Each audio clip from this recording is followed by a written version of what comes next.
I paid for my sister's wedding venue thinking I'd be maid of honor. Then I got uninvited. You're not a bridesmaid, you're like a sponsor. She laughed. She didn't uninvited you. She refrained your role, my mom added. I didn't argue, just made a little change to the wedding slideshow.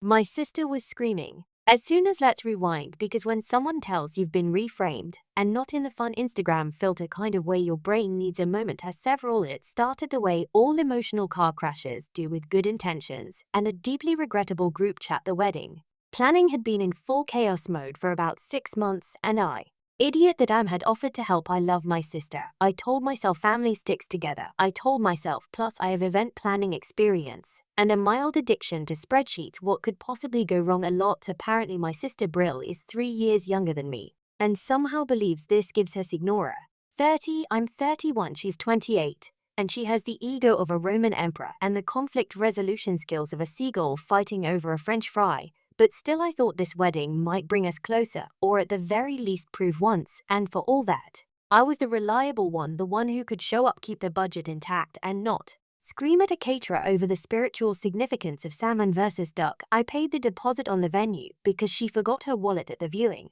and then somehow forgot it for 3 weeks straight. I handled the contracts, the vendor emails, the slideshow, the digital invites, and playlist. I even lent her my own wedding planner template car, color-coded tabs, and everything, which he promptly renamed Chaos Spreadsheet Master. Final use this one. It was exhausting but sort of gratifying until one Tuesday morning. I got a text that said, hey, quick update, we've made a few changes to the wedding party, simplifying a bit, hope that's cool. Naturally, I assumed this meant someone had dropped out or gotten food poisoning. Maybe her friend Juliet, the one who called monogamy a colonial construct, had bailed again.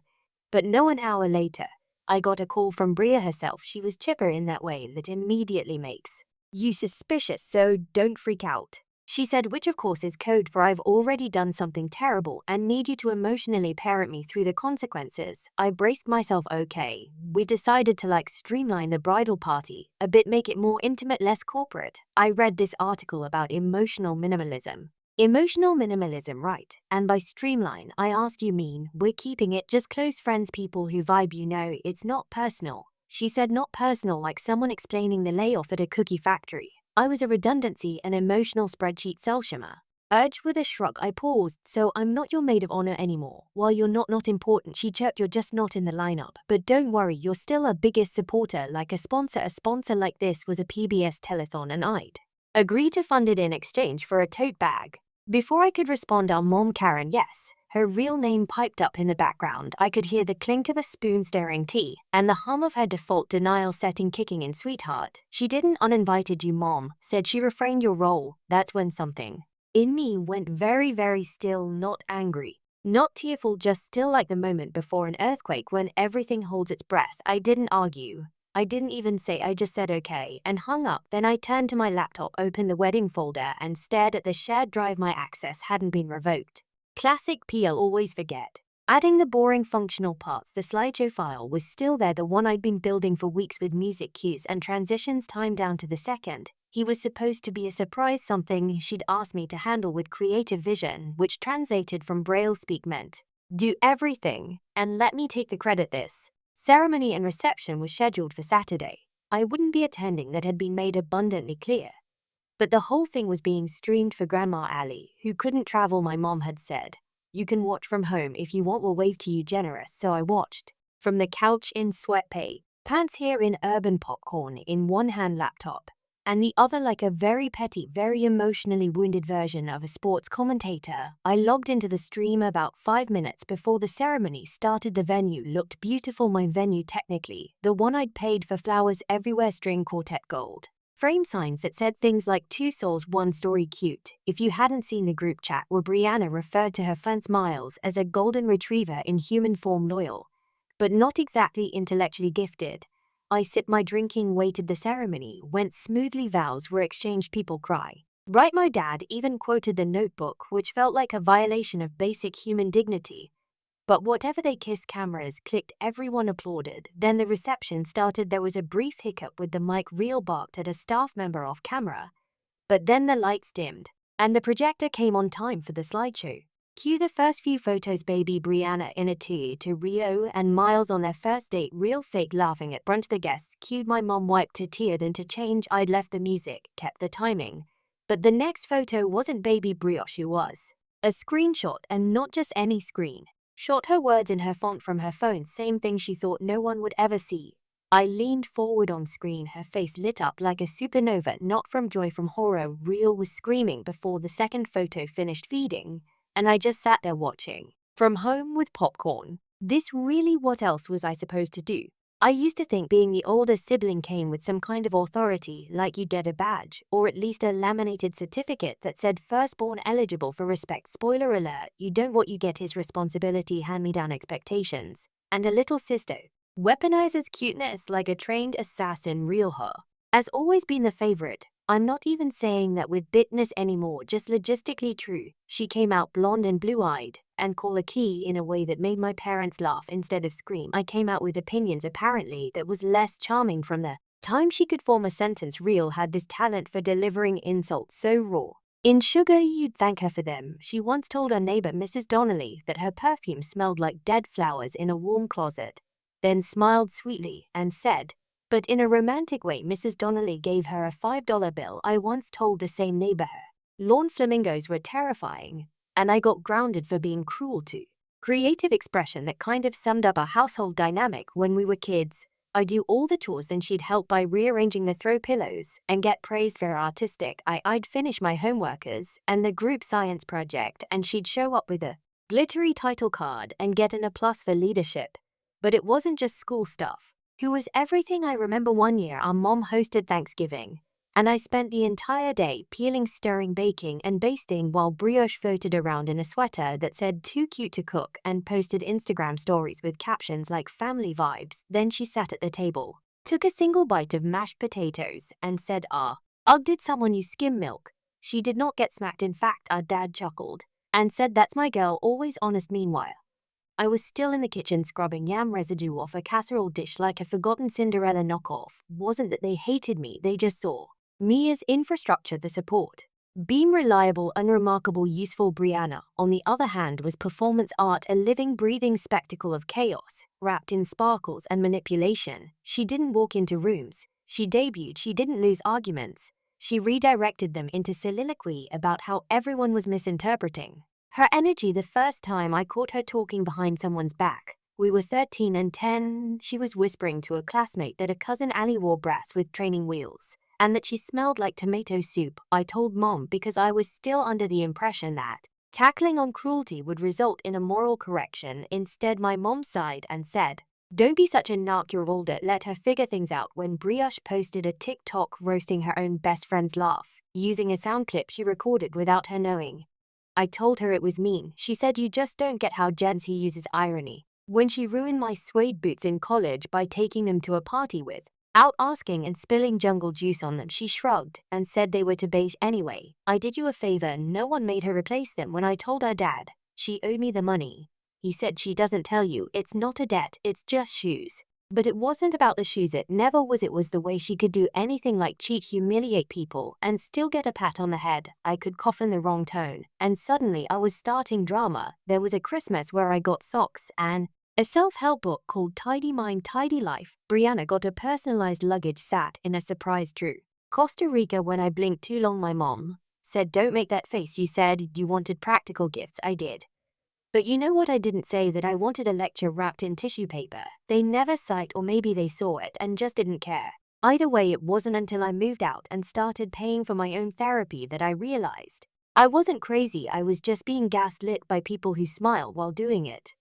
And then came the phase, that's what I call the 3-year period, where Brianna couldn't hold a job because she was exploring her purpose. She tried yoga instructing, she tried pottery, she tried intuitive styling, which is where she charged people $75 to say the things like, have you tried neutrals? And let's unpack your relationship with cardigans. I meanwhile was working a full-time job in operations and paying her phone bill because it's just temporary, because you're stable, and she's in transition, because family supports family. Eventually the ask stopped sounding like like requests, and started sounding like policies. You'll cover her deposit, right? Can she stay with you for a few weeks? Can you co-sign the loan? She just needs time to find her rhythm. Real didn't want to find rhythm. He wanted to dance to a beat that someone else paid for, and I kept paying best. Some part of me still hoped that if I did enough, gave enough, supported enough, they'd finally see me, they'd finally treat me like more than a safety net in human form.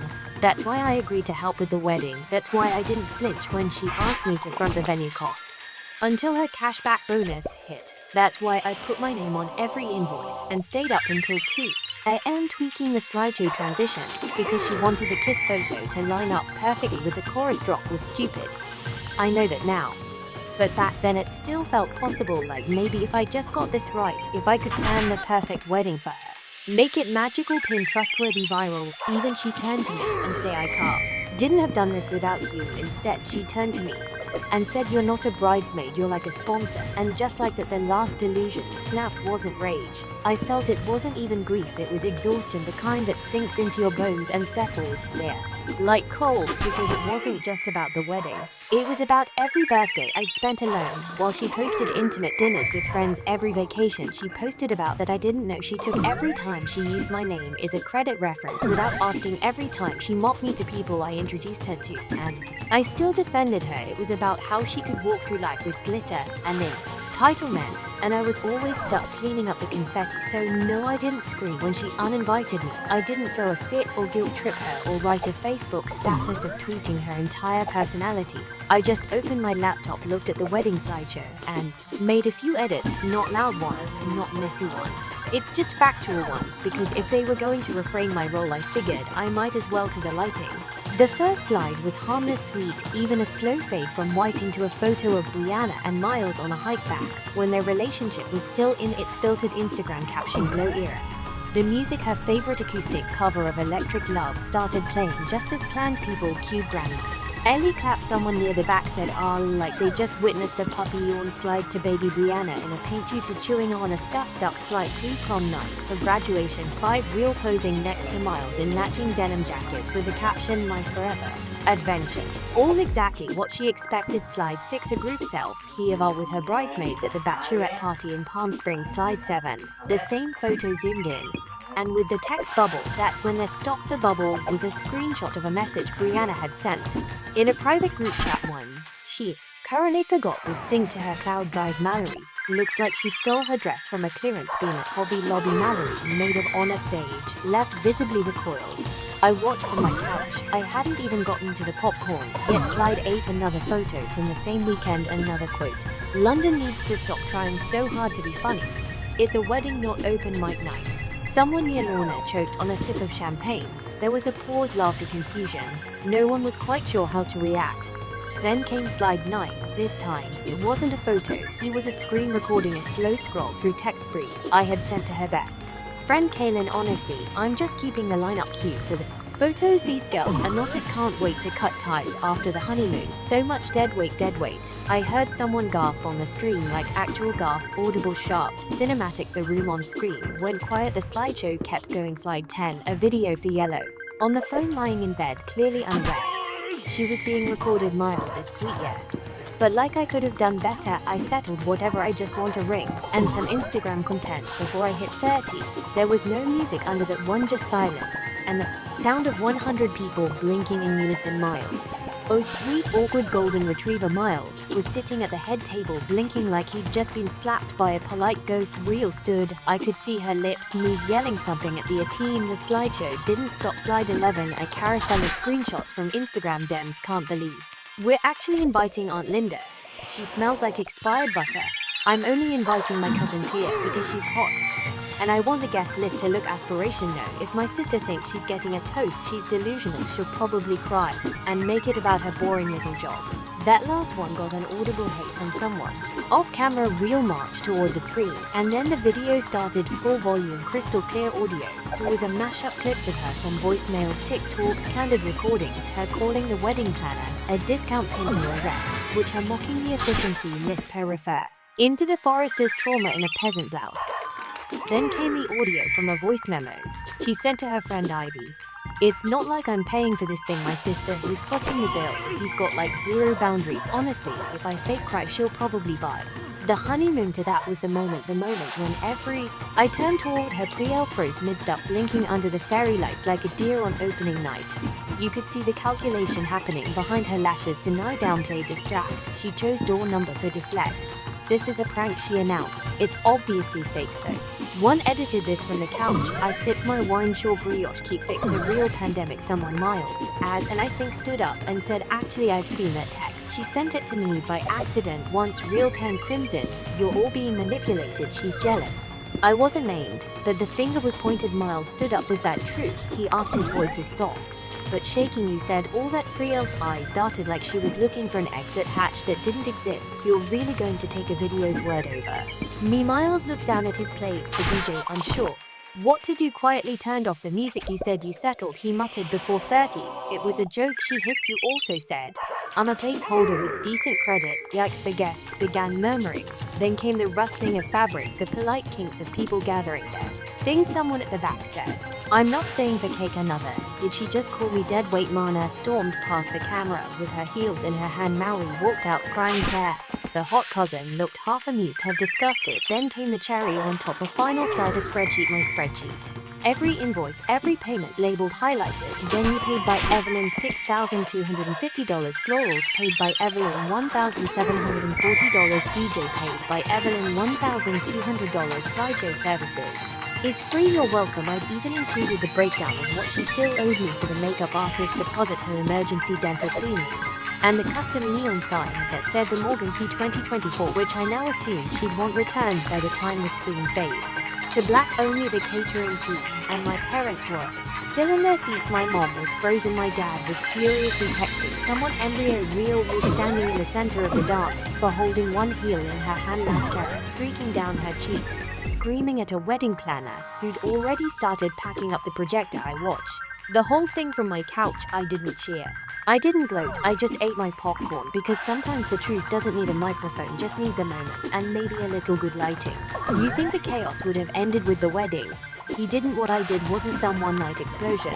It was a demolition control, precise and designed to collapse a structure that never should have been standing in the first place. By the time Fiel's wedding reception hit the 2-hour mark, the dance floor was empty, the cake had been packed up, and the only thing left playing on the projector was the venue's default slideshow loop, a rotating ad for their summer elopement packages. I logged off the live stream the same way I logged off the family group chat 3 weeks earlier, quietly, permanently, with one last message left on read. I figured that would be the end of it. Spoiler, it wasn't. The next morning my phone blew up. Missed calls, voicemails, a barrage of how could you text from numbers I hadn't saved in years. One bridesmaid sent me a voice memo sobbing, which turned into screaming, then back to sobbing again. A groomsman just texted me. Honestly iconic. The real fun big. Yeah, with my mother, she didn't call right away. No, Karen waited until the dust settled. She needed time to rehearse. When she finally did reach out, it wasn't to ask how I was, or why I did it, or what drove me to that point. He was to say, you little stunt ruined the wedding. Your sister might be getting divorced. Are you proud of yourself? I didn't answer. I was too busy making coffee and updating my banking passwords. But let's talk about the divorce part, because yes, that happened. Apparently Miles packed a bag the morning after the wed.